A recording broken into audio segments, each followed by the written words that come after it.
লাব্বাইক আল্লাহুম্মা লাব্বাইক ধ্বনিতে শুরু হয়েছে পবিত্র হজের আনুষ্ঠানিকতা। আজ মিনায় অবস্থান করবেন হাজিরা। মধ্যপ্রাচ্য যুদ্ধের দামামা, আকাশপথের অনিশ্চয়তা, কোনো কিছুই আল্লাহর ঘরমুখী এই স্রোতকে থামাতে পারেনি। এবছর 15 লাখের বেশি মুসলমান পৌঁছেছেন পবিত্র ভূমিতে। তাদের মধ্যে রয়েছেন ৭৮,৫০০ বাংলাদেশীয়।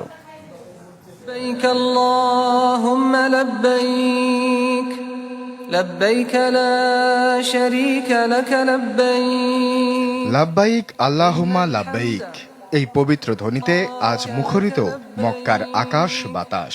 ইন্নাল হামদা ওয়ান নি'মাতা লাকা ওয়াল মুলক লা শারীকা লাক। পবিত্র হজের আনুষ্ঠানিকতা শুরু হয়েছে।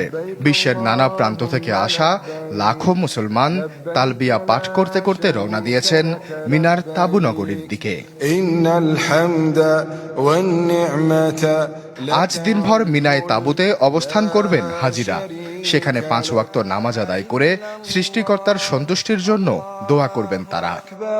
আল্লাহু আকবার ওয়া লিল্লাহিল হামদ।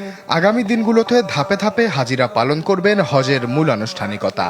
আগামীকাল 26 মে জিলহজের 9 তারিখে তারা মিনা থেকে আরাফাতের ময়দানে যাবেন। সূর্যাস্ত পর্যন্ত সেখানে অবস্থান করবেন এবং খুতবা শুনবেন। এরপর মুজদালিফায় রাত কাটিয়ে সংগ্রহ করবেন পাথর।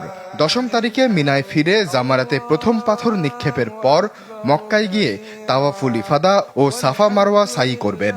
এরপর 11 থেকে 13 তারিখ পর্যন্ত 3 দিন 3টি জামারায় পাথর নিক্ষেপ শেষে তাওয়াফুল বিদা করে হজের সমাপ্তি ঘটাবেন।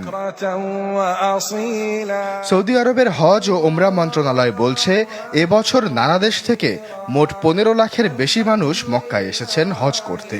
আগামী দুদিনে এ সংখ্যা আরো বাড়বে বলে আশা করা হচ্ছে। গেল বছর মোট হাজির সংখ্যা ছিল 16,73,000। উল্লেখ্য যে মধ্যপ্রাচ্যের যুদ্ধ পরিস্থিতি সত্ত্বেও এবছর বিদেশি হাজির সংখ্যা গেলবারের চেয়ে বেশি। গেল ফেব্রুয়ারিতে যুক্তরাষ্ট্র ও ইসরায়েলের হামলার পর উপসাগরীয় দেশগুলোতে চলছে উত্তেজনা, যার ফলে আকাশপথ সাময়িকভাবে বন্ধ হয়ে যায় এবং বেড়ে যায় ভ্রমণ খরচ। মার্কিন দূতাবাস এবছর নাগরিকদের হজে অংশ না নেয়ার পরামর্শ দিলেও বহু মুসলিম তা উপেক্ষা করেই এসেছেন পবিত্র ভূমিতে। ইন্নাল হামদা ওয়ান নি'মাতা। এবছর বাংলাদেশ থেকে হজ পালন করছেন ৭৮,৫০০ জন। মক্কায় বাংলাদেশ হজ অফিস ও সংশ্লিষ্ট হজ এজেন্সিগুলো নিশ্চিত করেছে, বাংলাদেশি হাজিদের মিনায় স্থানান্তরের সব প্রশাসনিক ও লজিস্টিক প্রস্তুতি সম্পন্ন হয়েছে।